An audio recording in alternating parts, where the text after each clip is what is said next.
exit 144 on I-55. We've got the Kangaroo Crossing with some wonderful food in it, and they have truck parking for you guys. We just got them set up here. They've got a very nice facility. You can enter here or you can enter down there. They've got truck parking on this side of the property. There's approximately 13 spaces right here.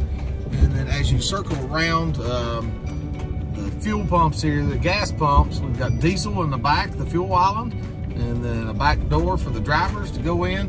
Be sure and try the rib tips at this location. They're very, very good. All the food's actually excellent.